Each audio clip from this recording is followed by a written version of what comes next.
ప్రతి ఒక్కరికి టీఆర్ఎస్ తరపుకెళ్ళి ప్రత్యేక శుభాకాంక్షలు తెలియజేస్తూ ఈరోజు మీ గ్రామంలో గౌరవనీయులు నారాయణపేట మన గవినొల్ల శ్రీనివాస్ అన్న గారు ఈరోజు జెండా కార్యక్రమానికి విచ్చేసినటువంటి మన అన్నగారికి మరియు అలాగే మండల అధ్యక్షుడు అన్నగారికి మరియు వివిధ గ్రామాల అధ్యక్షులు కానీ వాళ్ళందరికీ ప్రత్యేక టీఆర్ఎస్ తరఫు నుంచి ఈ తెలంగాణ రక్షణ సేన నుంచి ప్రత్యేక అభినందనలు తెలియజేస్తూ అయితే ఈరోజు ఇక్కడ ఉన్నటువంటి శ్రీనివాస్ గౌడ్ అన్నగారు చాలా మంచిగా చేశాడు మీ ఊర్లో. ఎందుకొరకు ఈ టీఆర్ఎస్ ప్రభుత్వం అనేది ఎందుకు ఏర్పడిందంటే మన ప్రస్తుతం ఉన్నటువంటి కాలంలో ఇప్పుడు చూసుకుంటే గౌరవనీయులు సీనన్న గారు మనకు లోకల్ వ్యక్తి. ఎందుకంటే చాలామంది ఎమ్మెల్యేలు వస్తుంటారు పోతుంటారు, కానీ మనకు ఇక్కడ మన లోకల్ వ్యక్తి కంపల్సరీ అవసరమే. ఎందుకంటే ఏదైనా సమస్య వచ్చినప్పుడు పిలిస్తే పలుకుతా అనే విధానంలో మన గ్రామాలకు రాత్రి 12 అయినా కూడా 1 అయినా కూడా వచ్చేస్తాడు. ఎందుకంటే ఒక ఆయననేమో అక్కడ వెళ్ళిపోతాడు, ఒక ఆయన రాయచూరుకి వెళ్ళిపోతాడు, ఒక ఆయననేమో హైదరాబాద్ వెళ్ళిపోతాడు. కానీ మనకు లోకల్ వ్యక్తి అనే వ్యక్తి కంపల్సరీ మనకు అవసరమే. మన గ్రామాలలో మన దామర్గిద్ద మండలం ఒకటే కాదు, అన్ని గ్రామాలలో ఉన్నటువంటి ప్రతి ఒక్కరు ప్రజలు ఆలోచించేయాలి, కనీసం కొద్దిగా ఆలోచన చేయాలి. ఎందుకంటే సీనన్నని మనం ఎమ్మెల్యేగా గెలిపించి మన నియోజకవర్గం నుంచి గెలిపిస్తే ఇక్కడ నుంచి అసెంబ్లీకి మన యొక్క ముక్త కంఠాన్ని మన యొక్క అభివృద్ధిని కుంటు పడకుండా అభివృద్ధిని ముందుకు సాగదీస్తాడు. అయితే ఇంతకు మొదలు ఉన్నటువంటి వ్యక్తుల గురించి మనకు సంబంధం లేదు.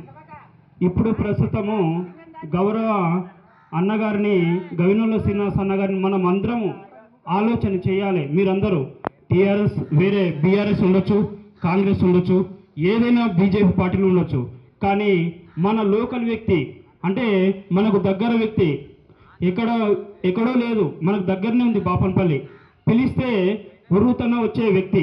అటువంటి వ్యక్తిని మనం ఎన్నుకుందామా? ఆలోచన చేయండి ఒకసారి. మీ గ్రామ ప్రజలు, కందన్పల్లి గ్రామంలో ఉన్నటువంటి ప్రజలు ఒకసారి ఆలోచన చేయండి. అక్కలారా, తమ్ముళ్ళారా, చెల్లెలారా, అందరికీ ప్రతి ఒక్కరికి ధన్యవాదాలతో తెలుపుతున్నాను. కాబట్టి ప్రతి ఒక్కరూ ఆలోచించేసిన విషయం ఇది.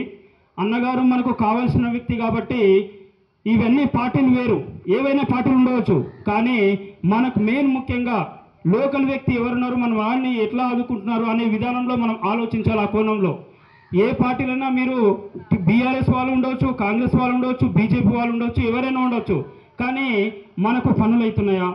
ఒకవేళ మనం సీనన్నని గెలిపిస్తే ఈ నియోజకవర్గం నుంచి కంపల్సరీ 100% మనకు సక్సెస్ అవుతుంది, మన పనులు కూడా సక్సెస్ అవుతాయి. ఒకసారి ఆలోచన చేయండి. ఎందుకంటే మీరు కనీసం 1 నిమిషమన్నా రాత్రికి కూర్చొని అరే సీనన్నని ఎన్నుకోవాలని ఒకసారి మీ ఇంట్లో మీ మదనం మీ మనసులో కంపల్సరీ ఆలోచన చేసి మీరు మరీ ఆలోచన బాగా చేసి మన సీనన్నని గెలిపించాలి కంపల్సరీ రాబోయే ఫ్యూచర్లో. ఇప్పుడు ప్రస్తుతం కొంతమంది వ్యక్తులు ఏవేవో అంటుంటారు గ్రామంలో, వీళ్ళు అన్నీ అంటుంటారు, కానీ మనకు కావలసిన ఆపదలో ఉన్నటువంటి వ్యక్తులని ఆదుకున్నవాడు నిజమైన వ్యక్తి. అటువంటి మనకు కావాలా వద్దా?